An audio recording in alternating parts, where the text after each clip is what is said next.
It's late. The house has settled into stillness. Your partner drifted off an hour ago. The dishes are stacked and dry. The refrigerator lets out one last hum and goes quiet. And right then, when everything around you is finally at rest, your ears aren't. There it is, that thin, sharp tone just above your right ear, the low electric buzz sitting behind both of them, the insect-like chirp no one around you can hear, the sound that wasn't part of your life 20 years ago, the one you first noticed somewhere in your late 50s or early 60s, the one that slowly became a fixture of your quiet moments. You've mostly stopped bringing it up. You saw a doctor once, maybe twice. They looked inside your ears. They said it was age. They explained that the tiny hair cells in your inner ear were wearing out. They sent you home. And bit by bit, you found a way to carry it. I want you to stay with me for a moment, because what I'm about to tell you matters. That sound, the one only you can hear, is not coming from your ears in the way you've been led to believe, or at least, not only from your ears. It's a signal, and that signal is being generated somewhere much deeper inside your body than anyone has ever taken the time to explain to you. For a large number of people watching this who are over 60, the point where that sound originates is not the ear at all, it's the blood. One vitamin quietly declining in your bloodstream year after year. One nerve running from your inner ear into your brain, gradually losing the protective coating that keeps it from firing on its own. Tonight, Dr. Lenora is going to walk you through that entire chain, step by step, starting at the sound in your ears and tracing it all the way back to the part of your stomach that began quietly failing around the time you turned 60. One quick note before we go any further. The pattern you're about to learn, where the body sends a loud signal from one location while the actual problem is sitting somewhere else entirely, doesn't apply only to tinnitus. It shows up in swollen ankles, foggy mornings, heavy legs, and the whole drainage system after 60. Dr. Lenora put the broader framework into a short, evidence-based book called The Drainage Protocol, written in plain language for adults over 55. The link is in the description below. If tonight's video resonates with you, the book takes this same way of thinking and applies it across the entire body. You don't need the book to follow what Dr. Lenora is about to explain. So, back to your ears. If you've been hearing that ring or hiss or buzz for more than 6 months, and especially if you're over 60, here's what you've most likely been told. It's your age. It's the loud music from your younger years. It's noise damage. It's the small hair cells in your inner ear giving up. The guidance usually comes in one of 3 forms. Get hearing aids, use a sound machine at night to cover it up, or find a way to accept it. That's the standard answer. It's not wrong exactly, it's just incomplete. Tinnitus, and let Dr. Lenora translate that for you, tinnitus is the medical term for hearing a sound that has no external source. It's a symptom, not a disease. A symptom is a signal, and a signal is only useful if you trace it back to the right place. If you stop tracing at the ear, you've stopped one step too soon. The ear is where the sound gets announced. The cause lives upstream. So let's follow the chain. We're going to begin at your ear and work backwards, one step at a time, until we reach the part of your body where, for a great many older adults, this entire process actually starts. The first step is your inner ear and the nerve that exits it. Deep inside your inner ear is a small spiral structure called the cochlea, roughly the size of a pea.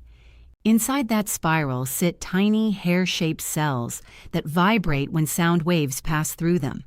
When they vibrate, they send a signal up a single nerve called the cochlear nerve, sometimes referred to as the auditory nerve, and that signal travels up into your brain. Your brain receives it and you experience sound. Here's the part that rarely gets explained in a standard appointment. The cochlear nerve is not a single wire. It's a bundle of approximately 30,000 individual fibers, each one carrying its own piece of the signal. And every one of those fibers is wrapped in a protective layer called the myelin sheath. The myelin sheath is the white, fatty coating around a nerve fiber. It's the insulation. Picture an old telegraph wire stretching across a long stretch of open country from one station to another. Wrapped around that wire is a layer of rubber insulation. That insulation does two things. It keeps the signal moving cleanly from one end to the other, and it prevents the wire from picking up random static from the surrounding environment, from passing storms, from other wires running nearby. When the insulation is intact, the signal at the far end is clean. When the insulation begins to crack, when small bare patches appear along the length of the wire, two things happen simultaneously. The signal slows down, and the wire starts pulling in static from everywhere along its path. That is precisely what's happening at the nerve fiber level for many older adults with persistent ringing or hissing in the ears. The hair cells in the cochlea may be perfectly fine. The brain may be working well. The wire itself, the cochlear nerve, is the part with cracking insulation. A nerve with damaged insulation does not stay quiet when it's supposed to be quiet. It fires on its own. The brain receives those random firings as sound, as ringing, as hissing, as a cricket in the wall. That is what tinnitus often is, mechanically speaking. There's no external source producing a sound. It's your own auditory nerve fibers misfiring through gaps in the myelin sheath and sending signals into a brain that has no way to distinguish between a genuine sound and a leak in the line. So if that's the first step, the logical next question is, why is the insulation cracking in the first place? That's the second step. Step 2 is the myelin sheath itself. What is it made of? How does the body produce it? And what happens when that production breaks down? Myelin is composed primarily of fats and proteins. The fats belong to a class called sphingolipids, a term you don't need to hold on to. What you do need to hold on to is this. The body cannot manufacture those fats correctly without two specific raw materials. One is folate, a B vitamin. The other is vitamin B12, also called cobalamin. Of those two, B12 is the one that becomes a problem far more reliably after the age of 60, for reasons Dr. Lenora will get to shortly. When B12 in your bloodstream falls below a certain level, and we'll get specific about what that level is, the body can no longer keep pace with myelin maintenance. Nerves throughout the body begin to develop those small bare patches described in the telegraph wire analogy. This happens without any announcement. There's no pain. There's no clear moment of injury. But across months and years, the insulation quietly thins. The auditory nerve, because it is so densely fibered and so finely tuned, tends to be one of the earlier places this shows up. Long before you might feel numbness in your toes or an odd tingling in your fingers, which are two of the other common signs of low B12 nerve involvement, the auditory nerve may already be losing signal clarity. The first thing you notice is that silence no longer feels silent. It sounds like a ring. There is real research behind this connection. A study published in 1993 in the American Journal of Otolaryngology by a team of researchers including Shamesh and Atias examined adults with chronic tinnitus and measured their B12 levels. 47% of the patients with chronic tinnitus were found to be deficient in vitamin B12. 47%, nearly 1 in 2 people in that study walking around with persistent ringing in their ears, had low B12, and the vast majority had no idea. A more recent paper published in the journal Noise and Health in 2016 confirmed the same connection in a separate population of older adults, so the mechanism is clear. Myelin surrounding the auditory nerve depends on B12. When B12 falls, myelin maintenance falls with it. The nerve develops microscopic gaps. It fires when it shouldn't. The brain registers those misfires as sound. That's step 2. The myelin sheath is where a deficiency in your body first becomes something you can hear. You and Dr. Lenora both know your last appointment didn't sound anything like this. If you'd like more of this kind of explanation, subscribe. That's the whole engine behind these videos. Now let's move one more step down the chain. If myelin is the insulation and B12 is what builds and maintains it, the next question is the one most people never get to ask. What exactly is B12, and why does it disappear from older bodies so consistently? Vitamin B12 is a water-soluble vitamin produced almost entirely by bacteria. Plants don't make B12. Animals don't truly produce it themselves either. They acquire it from the bacteria living in their digestive systems and in their food. By the time it reaches your plate, B12 is found mainly in animal-sourced foods. Meat, fish, eggs, dairy products, and shellfish are the primary dietary sources. Some plant-based foods are fortified, including certain breakfast cereals and some forms of nutritional yeast. But for most adults over 60 in the United States, dietary B12 comes predominantly from animal foods. Here's what B12 actually does once it's inside your body. It carries out three major functions. The first is the formation of red blood cells. Without adequate B12, the bone marrow cannot produce red blood cells at the correct size, resulting in large, misshapen cells and a condition known as megaloblastic anemia. The second function is DNA synthesis in every dividing cell. The third function, and the one most relevant to tonight's discussion, is the ongoing maintenance of myelin around your nerves. All three functions are important, but it's the third one that, when it silently fails, you end up hearing as a ring in your ears. The threshold for B12 deficiency on a standard blood test is worth knowing precisely. In the United States, most laboratories flag a serum B12 level below 200 picograms per milliliter as deficient. But here's the part you need to remember. Many older adults begin experiencing nerve-related symptoms, including tinnitus, at levels between 200 and 400 picograms per milliliter. That is the gray zone. The lab considers it normal. The nerves do not. This is one of the most important things Dr. Lenora wants you to take away from tonight. If you request a B12 blood test and your result comes back at, let's say, 240, your clinician may tell you that you're in the acceptable range. At the nerve level, the situation may tell a different story. There is an additional test called a methylmalonic acid test, which detects functional B12 deficiency at the cellular level, even when the serum number appears acceptable. If you have persistent tinnitus and your serum B12 is anywhere below 400, that second test is the conversation worth having at your next appointment. So now we understand. B12 is the raw material. Its shortage is the problem. The next question, and this is the fourth step, the one that almost never gets explained to people over 60, is why B12 disappears from older bodies in the first place. And that's where this gets very specific. Step 4 is your stomach. Two things change inside your stomach as you age. When you eat a piece of meat or an egg, the B12 in that food is bound to a protein. Your body cannot use it in that bound state. It has to be released first. That release happens in the stomach and requires two things working together at the same time. First, your stomach has to produce enough acid, what's known as gastric acid, the same acid that causes heartburn when it's in excess. Second, your stomach has to produce a small protein called intrinsic factor. Intrinsic factor is made by cells in the stomach lining called parietal cells.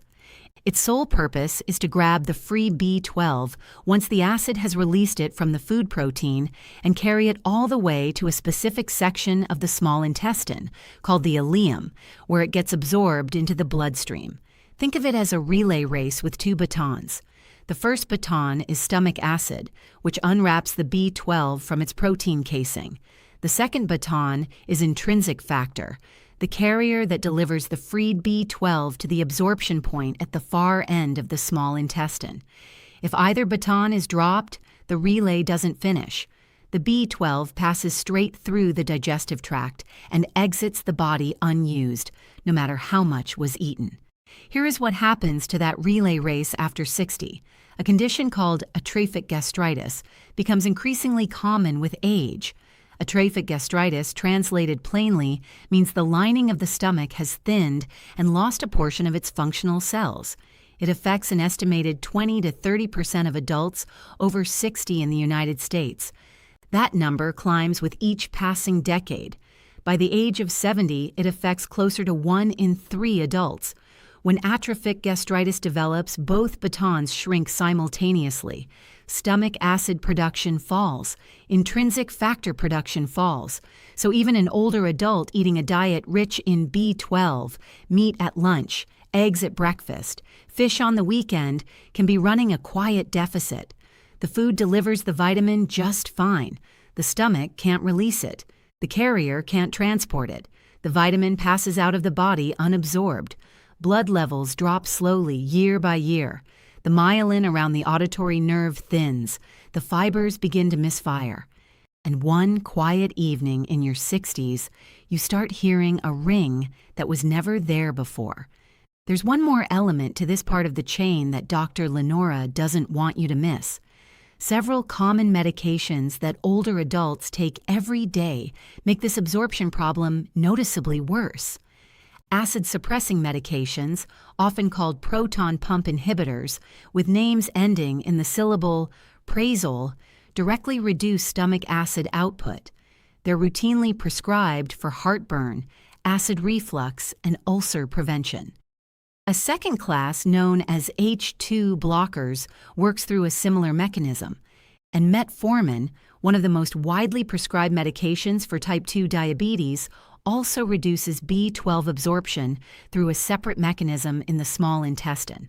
A 2010 randomized trial published in the British Medical Journal found that long-term metformin use was associated with measurably lower B12 levels in older adults. If you take any of those medications and you also have tinnitus, the conversation with your clinician is not about stopping them. Never discontinue a prescribed medication on your own. The conversation is about whether your B12 should be tested and whether supplementation should run alongside your current treatment. That is a normal, safe, evidence-supported discussion to have. So now the full chain has been walked. Let Dr. Lenora pull it together in a single paragraph, because this is something you should be able to explain to your spouse, your sibling, your doctor. For many adults over 60 with persistent ringing in the ears, the chain looks like this. The stomach has thinned with age. Stomach acid and intrinsic factor are both running low. The B12 in the food is not being absorbed. The level in the blood drops below the point where myelin maintenance can keep up. The myelin around the cochlear nerve thins. The fibers begin to misfire. The brain receives those misfires as sound. You hear it as a ring. The sound is real. The cause is not in your ear. It's in your blood, and it started in your stomach. Dr. Lenora needs to slow down here and say something carefully. Tinnitus has many possible causes. Not all of them are related to vitamins, and some of them are serious. Before doing anything else, listen to the following. If your tinnitus is only in one ear and not both, that finding requires medical evaluation, not vitamins. One-sided tinnitus can sometimes indicate a small, benign growth on the auditory nerve called an acoustic neuroma, and it should be assessed. If your tinnitus pulses in rhythm with your heartbeat, what's known as pulsatile tinnitus, that falls into a separate category and warrants vascular evaluation. Don't assume B12 is the answer. If your tinnitus came on suddenly over hours or days, rather than gradually over months or years, see a clinician promptly. Sudden changes in hearing can sometimes be reversed if addressed within the first 2 weeks. If you're experiencing new dizziness, balance problems, or hearing loss alongside the tinnitus, that combination needs an ear, nose, and throat specialist. It is not something to handle on your own. And finally, the most important point in tonight's video, nothing doctor. Lenora is sharing here about diet, testing, or supplementation replaces a direct conversation with your own clinician. The goal of this video is to give you the framework for a more informed version of that conversation, not to replace it. With all of that said, here is what to do tonight, this week, and this month if you suspect low B12 may be a factor in your tinnitus. Tonight, do one thing. Write down 3 answers on a piece of paper or in the Notes app on your phone. First, how long have you been hearing the ringing? Second, is it in both ears or only one? Third, what medications are you currently taking? Specifically anything for acid reflux, anything for type 2 diabetes, and anything you've been taking daily for more than a year.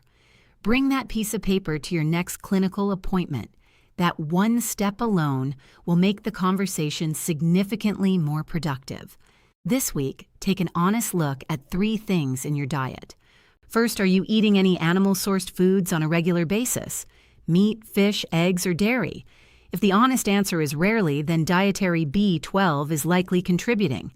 Second, are you eating any fortified foods? Some breakfast cereals contain added B12 and will list it on the label.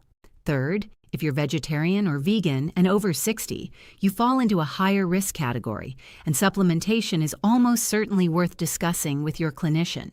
This month, ask for 2 specific blood tests at your next appointment. The first is a serum vitamin B12 level.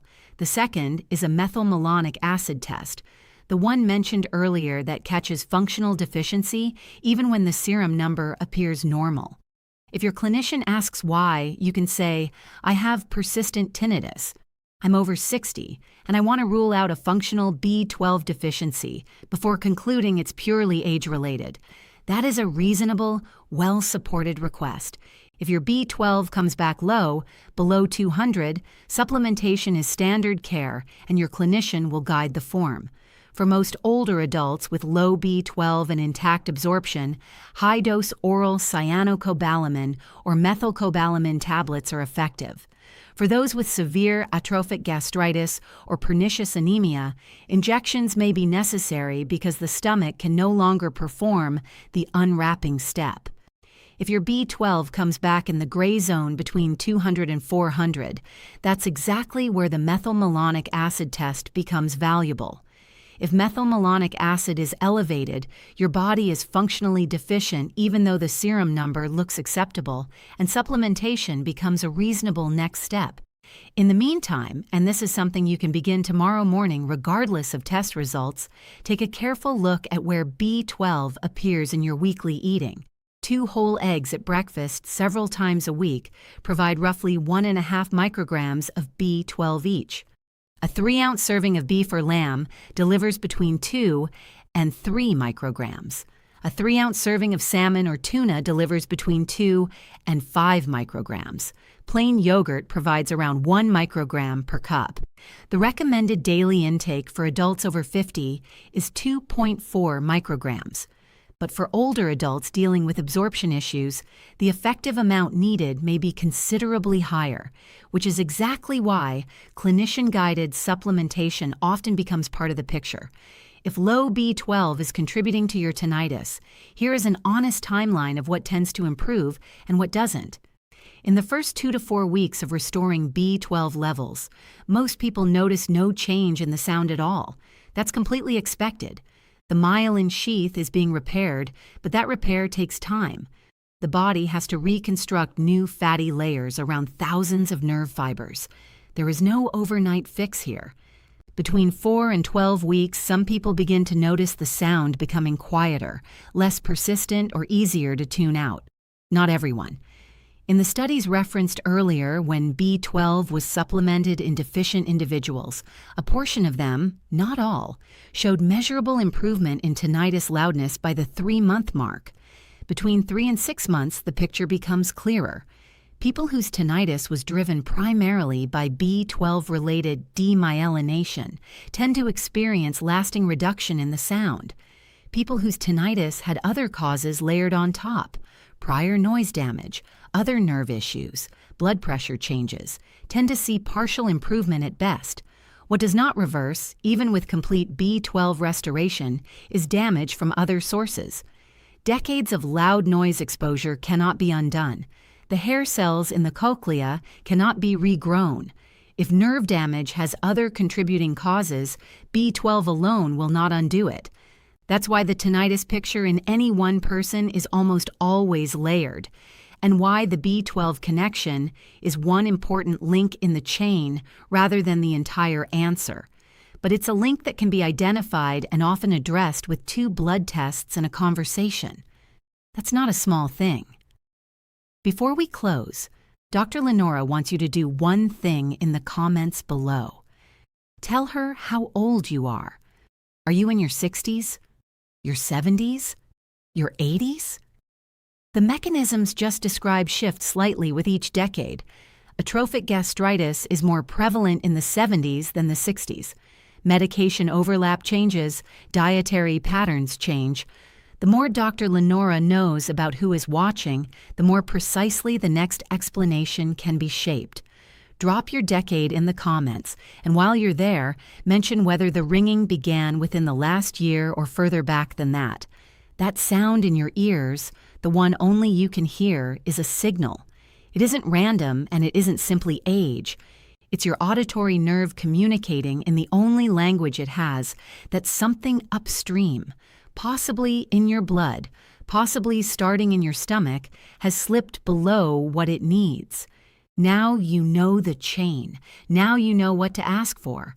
The next conversation you have about it will be different from everyone before it, because now you know which links to check. Dr. Lenora will see you in the next video. Take good care of yourself tonight.